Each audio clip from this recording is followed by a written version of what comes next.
What's going on, everyone? I'm Daniel Rodriguez, and welcome to my first ever actual Monday Night Raw review for August 15th, 2016. Now, I made a separate video on Seth Rollins and the fan attacking him, and a little bit of my history with the WWE and my love for WWE.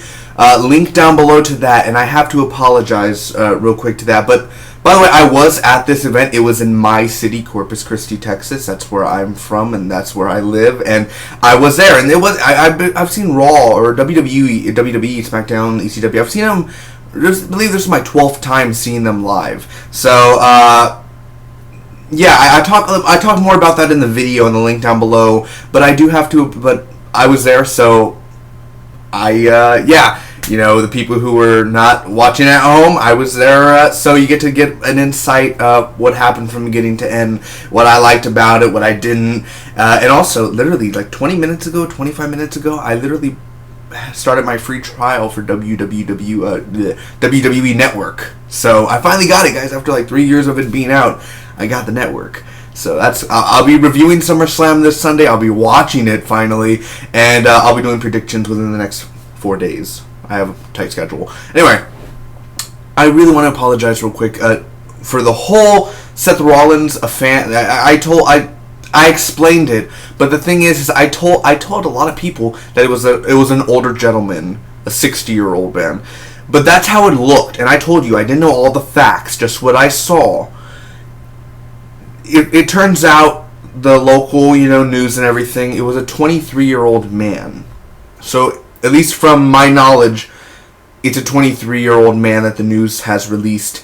I won't say his name. Don't want to give him the publicity and everything. But all I'll say is he was 23 years old. I apologize for saying the man was an older 60-year-old man. He had gray hair. He looked, well, from my view, he looked older, a lot older and rougher. Looked like he had glasses, like he was a grandpa and some, like, not like a, but more like just a grandpa taking his like he actually like worked out and shit like that. But it was a 23-year-old man, so I want to just say sorry for that. Excuse me. I apologize for giving you the false information. I didn't know. It's on my, it's my fault. So I'm sorry for that. I didn't get the news information till I woke up in the morning. So I'm sorry for that. Still, I got everything else is right about the security holding him down and the demon coming out and all that stuff is still good information. It's just the age. He was 23 years old, so I have to apologize for that. Excuse me, I am so sorry for that. And let's get right on to it. WWE, August 15, 2016. First off, Rusev and by the way, my friend invited me to this because he actually, I think he got like $70 tickets, $68 tickets. And he let me, like, it was good seating, very good seating. I have the photos in the video down below. At the end of the video, I have photos of a lot of things from my seat. Good seating, and I haven't been to a wrestling event a year and a half, 2 years maybe. It's been a while. I used to be big wrestling fan back in 2005, 2006, 7, 8, 9, 10. I think I stopped really watching wrestling in like 2013. Around that time, I just stopped.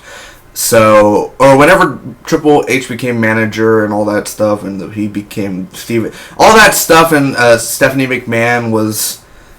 They were together, like, I know they're together in real life, but they were the managers and shit. That's when I stopped watching. So, anyway, Rusev comes out, Lana, and I don't know the storyline, what's going on. I don't understand what's going on. So, Rusev's coming out, Lana comes out. They're talking about stuff. Mick Foley, the first time I see Mick Foley in person, Mick Foley, dude, it's freaking yes. Anyway, it was awesome. He came out, it was perfect, and he, all this stuff goes on. They're talking about, you're a horrible general manager and stuff. And then Stephanie McMahon, Stephanie McMahon comes out. So that was really awesome to see her come out. She defends Mick Foley, that he's dedicated so much to this company and all this about, all right, so he makes the match. Roman Reigns comes out, makes it a big thing. We don't have to wait till SummerSlam. We'll do it right now. Nope, Mick Foley said, all right, not right now, but the main event for Raw, Roman Reigns versus Rusev. And right there, and I'll be honest and blunt, the main event, there were cool moments, but to end the night, the final Raw before SummerSlam, Rusev versus Roman Reigns, We're gonna see. Wait, aren't we? Aren't we gonna see? Yeah, it's Rusev versus Roman. That's at SummerSlam. And the match was like 15 minutes long. It was a long. It went over 10 o'clock, like at 10:08 or something. It ended. It went a long time. The match, because Rusev ended up like 1, 2. He kicked out of it, and then Roman kicked out of it, and it was kicking out like a lot of times. The main match bored me. It did. Like when I was just talking to my friend, we were just talking. We watched, but we were just like, yeah. Oh, the match is still going on. Wow. So I'll start off with the main event. The whole Rusev and Roman Reigns thing. I'm interested to see how it will be at SummerSlam, but Jesus, I'm wondering if the match they did at Raw is gonna be I bet the SummerSlam match is gonna be shorter than what they did at Raw, because that match was long on Raw. They overdid it. It got boring. All it was getting kicked. Like, you felt it. Like, even though it was like 1, 2, oh, he kicked out. Like, you felt the energy. But still, it's like, really? Like, come on, end it. Like, we've been sitting here me and him have been sitting there for 4 hours. Alright, because we waited a while outside and everything. So it's like, hurry up, end the match, all that stuff. So yeah, it was cool seeing Roman Reigns in person. I think I only seen him one time when he was with the Shield way back in the day. Well, not way back in the day, like 2 years ago or something. But yeah, it was alright. I mean, it was. Listen, the thing about, and I'll go to all the other matches. I'll do it as quick as I can. But the thing with Raw, this episode, it was okay. It wasn't the best I've seen of WWE. They've done it better before. They've done it more harder. They didn't even open up with the fireworks. So that's already a problem there. Right before it went live and everything was going on and everyone at home was watching the last week on Raw, that's when we saw Lana and Rusev. They just come out. They go to the ring and everything. And then, yeah, like that. And then when they pop, like, no fireworks whatsoever. So we were so close to the fireworks, too, the pyros. And we're like, damn it, like, come on, bring it on, baby. Next up was Sheamus versus Sami Zayn. Of course, Cesaro was at the commentator's table and everything. So it was kind of weird. We saw Cesaro and we were like, hey, the guy at the thing. Listen, again, it's been a few years, maybe 2 years or a year and a half since I've really seen WWE. So I watched a lot of the first part of my life, like young age to the beginning of my teenage years, is when I saw wrestling, and then I kind of stopped. So I felt like I knew Cesaro. I felt like I've seen him before, but I'm like, oh yeah, Cesaro, okay. Yeah, I guess. And then, of course, I knew Sheamus. I remember him debuting, man. I'm the Celtic Warrior, or whatever he says. I remember when he debuted. Like, I've seen Sheamus for years. So, it was cool to see Sheamus, even though he's all booed and everything. He comes out, and I'm like, Sheamus! I don't know who Sami Zayn. I think he's NXT, or a bunch of these NXT people. Only people I remember from NXT is, like, the first years. Like, when Daniel Bryan was on NXT. That's the shit I remember, man. But I don't know who Sami Zayn is, whatever. So, I'm going for Sheamus, and, shit, I don't remember who wins. I think Sheamus ends up...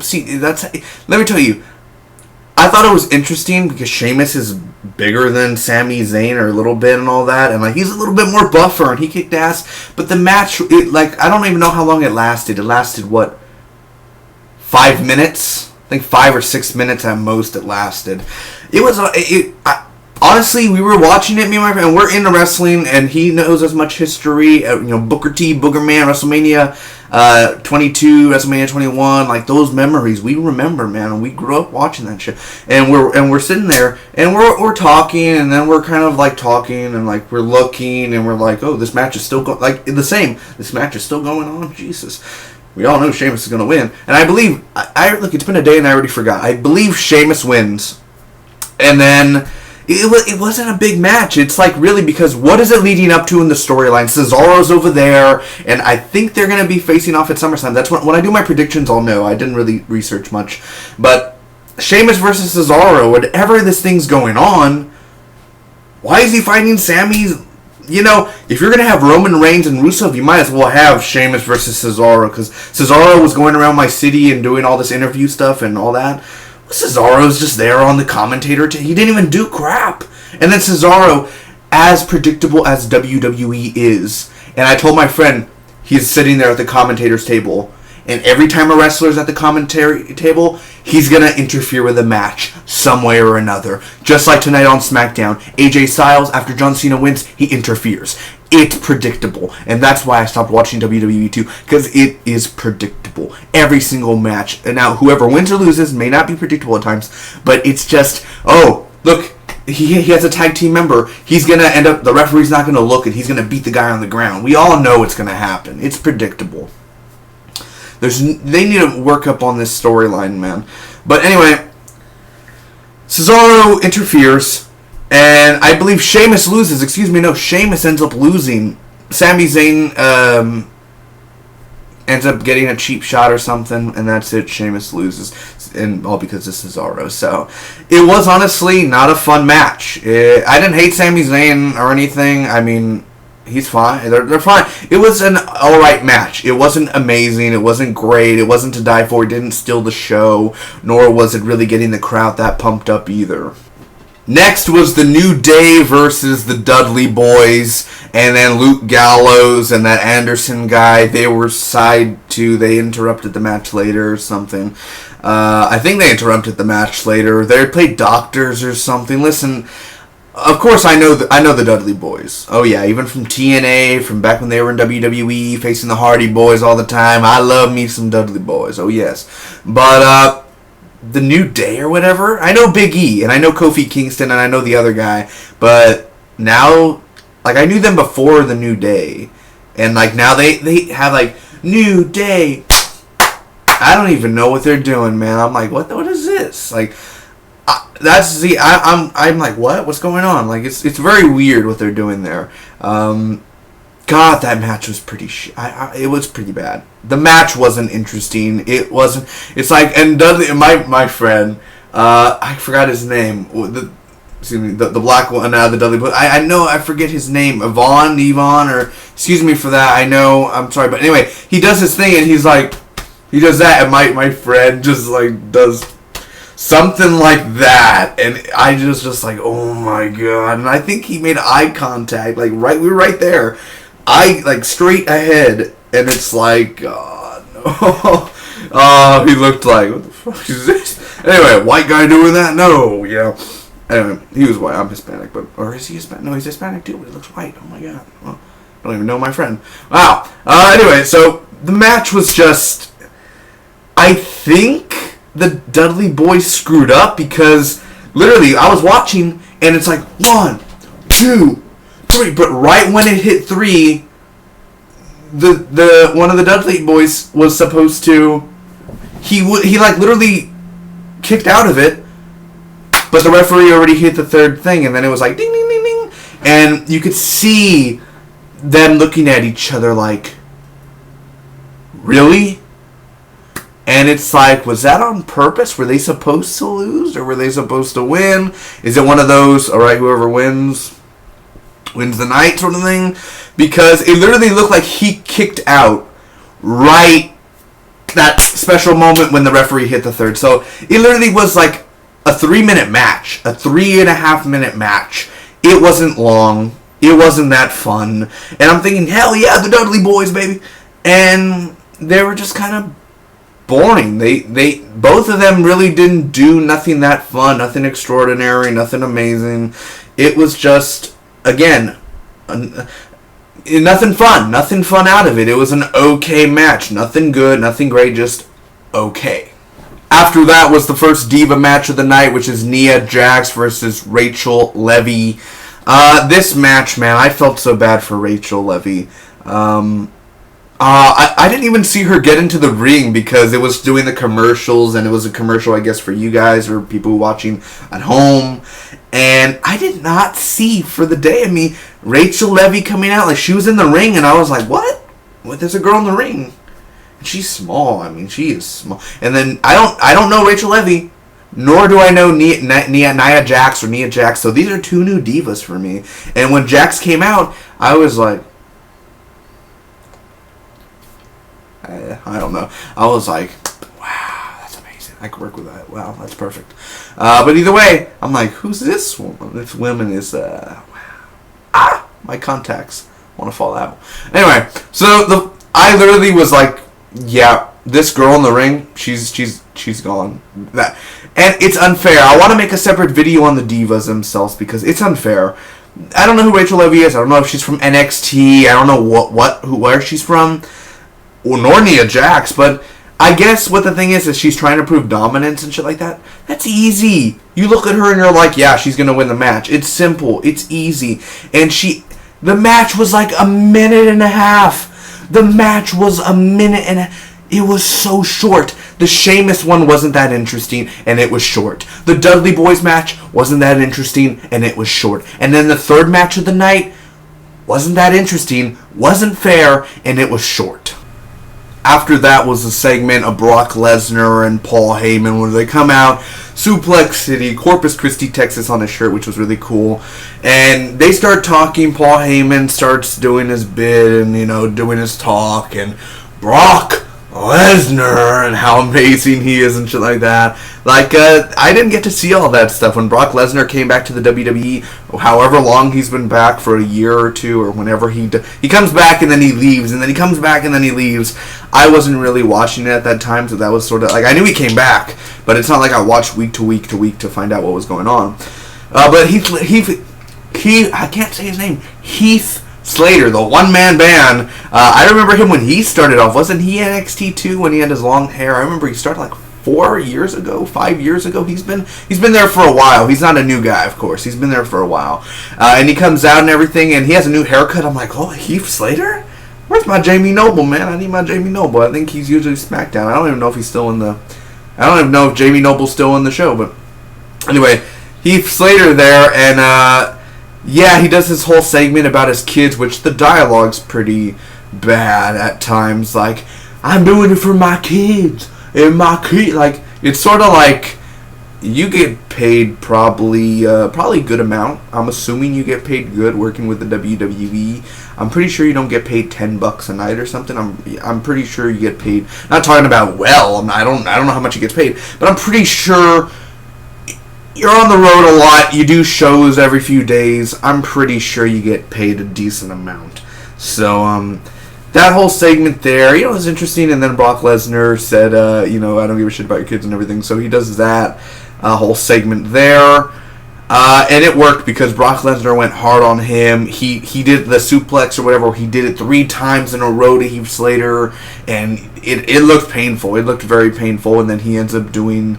whatever the suplex. I don't know his finishing move, Brock Lesnar, but he does his move. He hits him hard, and Heath Slater's out. But I enjoy. It's one of the best moments out of the night because it was that whole Brock Lesnar segment and Heath Slater was more entertaining than the Dudley Boys match, the Nia Jax match, and the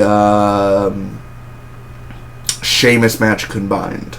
So next was Kevin Owens versus Big Cass, and I don't know. Enzo Amore and Big Cass are a tag team. Yeah, I don't know both of them. I never seen them before in the day of my life. I guess they're from NXT 2 maybe or something. And I'm 7 feet tall and you can't teach that. And certified G and shit. I liked them. I liked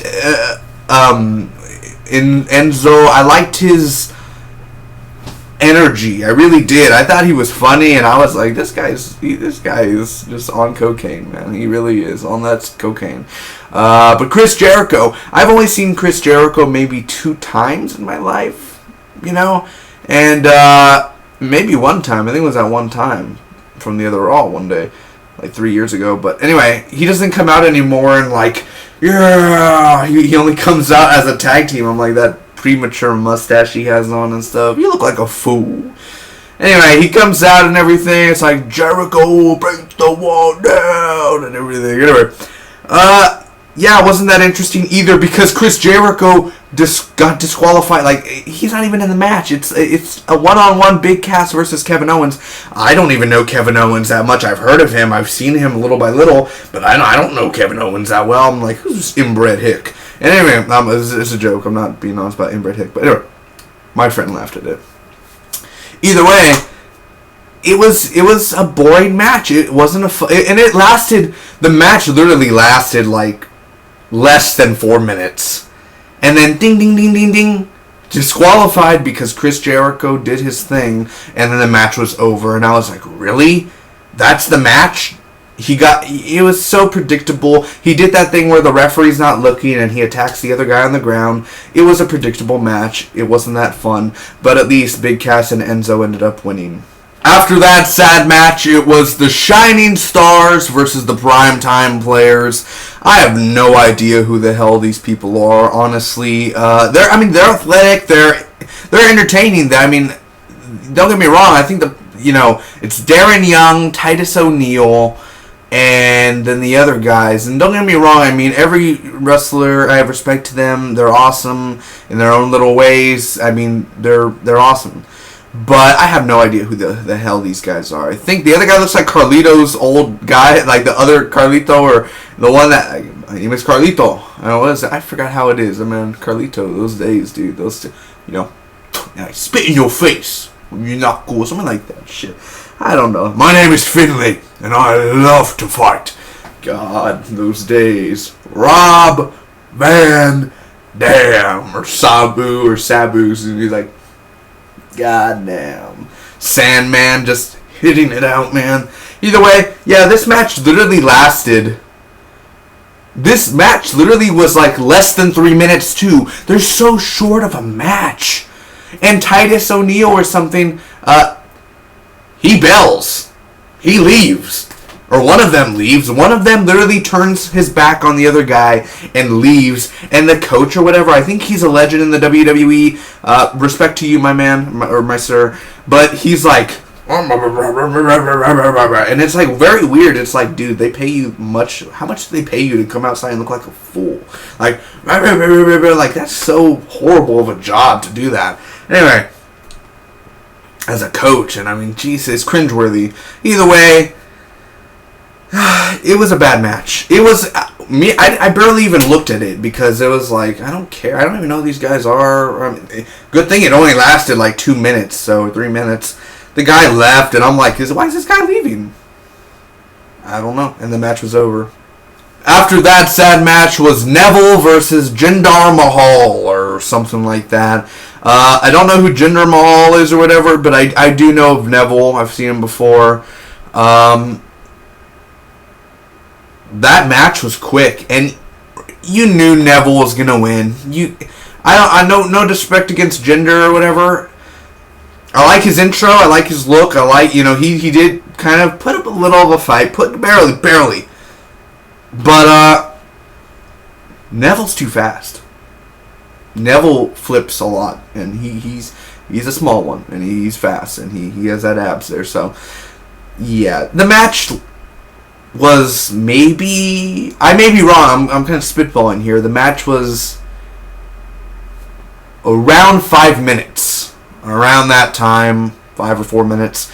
Another short match, it was interesting to see Neville do his flips. And I think he did an awesome flip where he doesn't touch the top rope and he flies over it and stuff like that. That was all cool. I think that was Jinder that did that, which was a really cool, interesting thing. I like that. But other than that, it wasn't a big match. Wasn't that fun of a match. It was, it was an okay match. Nothing big, nothing huge. Disappointing. After that, Seth Rollins goes out to the ring and calls out the Demon King, Finn Balor. I have no idea who Finn Balor is. I think he's maybe NXT 2 a few years ago, maybe. So I don't really know who he is that much. But, he's new to me. He's very new. I like Seth Rollins. Seth Rollins is pretty cool, even when he was back in the Shield and everything. But he's there, and he's like, Demon King, and that's when the fan comes and everything. You could, again, link down below to that video and I explain it. But he did a video earlier in the day when he's outside of the American Bank Center, which is our arena, and he's like, I'm going to try to call out the Demon King. Oh, Demon King. And I'm thinking to myself, who wrote this shit? This is why I stopped watching the WWE again. I know imagination, entertainment, but it's like he's outside and he's like, I'm going to try to call him out. Haha, he didn't show up. You're outside. There's a bunch of fans waiting out. I saw a photo and everything. It's like, Jesus, man. I mean, I know it's a segment. I know it's all a story, but who comes up with this idea to do that? It was dumb. Anyway, he's in the ring, and he's like, and the Demon King comes out, and I have to agree somewhat, but still, they totally wasted the Demon. They totally wasted the Demon King's first time being on Raw, his first appearance ever, and all that stuff like that. I watched that intro, and I loved it. The entrance from Raw, from our city, and it's cool because when you guys are watching it at home, you just see smoke. But I saw him literally kind of like, he comes out, and he's like, he positions himself and everything, and then he does his little in-character move and everything. So it was cool how he came out. He was kind of like walked out, and then he did his little thing, so that was cool to see. I love his theme song. So it was a cool entrance, and I do understand why people, it should have waited till SummerSlam. I could see that. I understand. Yeah, it should have been shown at SummerSlam. Anticipation's kind of dead now, and they didn't like the way the crowd reacted to it. But then again, a guy just attacked tried to attack Seth Rollins. Everyone, and human instinct, this cool thing's going on. The intro's going on. I explained it all in the video down below, but we're nosy. We want to know what happened to the guy that tried to attack Seth Rollins. And that's the thing, is they should have waited to show the Demon King at the end of the night. Not that Rusev versus Roman Reigns. They should have done the Demon King and all that at the end of the night. That would have been more better. But the thing that I was disappointed with the Demon King and Seth Rollins? The Demon King's intro was longer than that little fight they had. And it wasn't even an official fight. Like, ding, ding, ding. I don't even think so. All he did was punch, jump over, flies out of the ring, back in. They fight. Seth Rollins crawls out, and he's like, and that was it. That was the end of it. It's like, really? Your intro was longer than that shit. Like, that was disappointing. Not that, they ruined his intro. No, the most disappointing thing was all that makeup and time for like a minute in the ring. It should have been a full-on match, and I understand people are like, well, it's going to be at SummerSlam. Yeah, but if Rusev and Roman Reigns are fighting, if they're doing already SummerSlam early, might as well do it here too. After that, it was the Club versus the Golden Truth. I didn't even know R-Truth was still in the WWE. That's awesome. I've seen him probably 3 or 4 times already. Like, what's up, what's up, what's up, what's up, what's up, what's up, people over there, what's up, and everything. It was so awesome. Anyway, so yeah, Gold Dust and him, I thought that was pretty awesome. It was really cool to see that. I don't know who the Club is. I forgot how they even, I even forgot how they looked last night. Another disappointing tag. It was like a tag. All the tag team matches were boring. Anyway, the Club ended up winning. The match was like 3 minutes long. Literally, it was a short-ass match. And that's it. They lose. So, it was disappointing. After that very short match, it was Charlotte versus Alicia Fox. I'm kind of aware of Charlotte. I believe I've seen Alicia Fox before somewhere on TV. But Charlotte ended up winning, I believe, and then this girl ends up interfering, and I saw the girl. She was literally right in front of me, waiting for like 15 seconds. They opened the security gate. She stood there in her hoodie. People started noticing her and putting pictures of her, and then she ran in and then attacked the Diva Champion, who, like, the Diva Champion ended up interfering into the whole thing, and then this girl ends up interfering. That's the thing. Like, I wish I knew more of the Divas. I kind of have to look them up, I guess. But Charlotte and Alicia Fox, they put up, I mean, it was a short fight, too. It was, like, maybe less than 4 minutes long. It was a very short match. Not much happened. Kind of hair pulling, fist, falling over, that sort of thing. Wasn't that big of a match. And interfering and then more interfering. It was like all, it'll be interesting at what they do with SummerSlam. It'll be interesting what they do with the Divas. But this match, it was fine. It wasn't horrible. Wasn't great. Wasn't that good. It was just fine. It was another just okay match. that ended up. I wish it lasted a little bit longer. It would have been awesome if it was a tag team match. But then Charlotte was like to that girl that interfered. She was like, "You're not cool, or you're not great. You're just a waste of space," and shit like that. So that was kind of mean as Charlotte. Ric Flair's daughter doing that, man. Come on, she's a little bit like her father though. A little bit like that, man. So, woo! And then after, again, that short match, Rusev versus Roman Reigns, I kind of already put my input on that earlier. It was an okay main event, but the thing is, the best match of the night for Raw was after it went off the air, John Cena and Dean Ambrose versus Chris Jericho and Seth Rollins.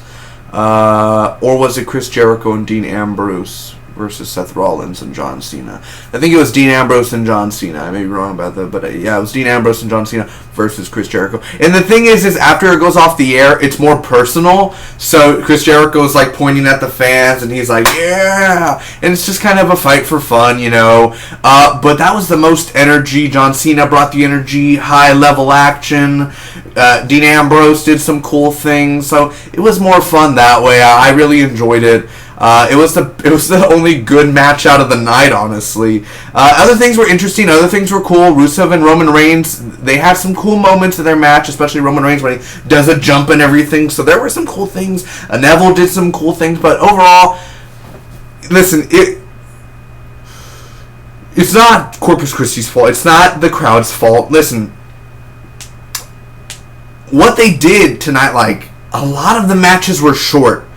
A lot of them were boring. A lot of them didn't have that flair. A lot of them, and yeah, some part could be part on the crowd, I guess, if you want to. You could say, well, that crowd was horrible. Corpus Christi. Oh, come on, please. The last time, I've seen videos of Raw, you know, because I've been, you know, for over a decade, I've been going to wrestling matches here. Or almost next year going to be about to be a decade. Trust me. I've never heard them say Corpus Christi. It's like, come on. I mean, the crowd, again, it's a show that's not giving us something to work with. I mean, it was loud in there, and people were going, you know, booing for Sheamus. People were booing at Charlotte. They were interacting with them. They were yelling at them. We did, what was it? It's like, Roman, oh, come on, Roman sucks. Come on, something like that. Like, we all interacted. We all had fun. And that's something that no one can take away from me with that, because we had a fun time. It's been a long time since I've been to a wrestling event. And because of that one time I went last night, it got me back into wrestling, where I bought the WWE Network. Well, actually, 1 month free trial. I could always cancel before. But either way, I bought I have a free month. But I'm gonna see SummerSlam for free that Sunday. So yeah, thank you, Joseph, for inviting me, and we had an awesome time. So thank you for that. That was really fun, and very nice of you for giving me a discount of $50. Not that bad. Great seats. I had a fun time, and sure, they could say that was the worst Raw. No, it was a disappointing Raw, but it was enough fun for me to get me back into wrestling. So, yeah. Listen, was it a great Raw? No. And plus, I've enjoyed more live Raws before. Great Khali, even when Batista was there, a lot more. Jeff Hardy, Matt Hardy, when I saw them a long time ago, those were amazing. Edge, Daniel Bryan, Finley, long time ago. A lot of great times. A lot of great memories. Chavo Guerrero kicking ass. Those were the times. Was it a good Raw? No. Very disappointing. But at the end of the day, okay. It's okay. A lot of commercials for the people at home, which is not fair. I'm going to give Monday Night Raw August 15, 2016 a 5 out of a 10. But that one match afterwards, yes indeed. John Cena, Dean Ambrose versus Seth Rollins and was it Y2J or Y2K? Shit, I messed up already. Chris Jericho, break the walls down. That was something fun, man. And Chris Jericho, you need to grow your ponytail back, my man. Grow your ponytail back. Anyway. Alright, yeah, Macho Man, Randy Man Savage. Ladies and gentlemen, thank you, boys and girls. Thank you for watching this. I know it was long. I probably put, like, chapters down below, like, I talk about this at this time to that time, this time to that time. So if I did, thank you, future self. Have fun editing this, my man. I'm going to be watching all the pay-per-views that happen this year, so wish me luck. I love you all. Thanks again for watching. Hopefully you enjoyed. If you liked the video, make sure to hit that like button. You didn't like it, well, all you have to do is just click off, so that's easy. And you can comment down below, tell me what you guys thought about this Raw. Did you hate it? Did you like it? Were you there? Were you not? It's a different experience when you're there. Total different experience. Thanks again for watching. Hopefully you enjoyed. I'll see you this Sunday for SummerSlam, and I'll be doing some predictions as well. Until then, I'll be seeing you guys later. Bye-bye.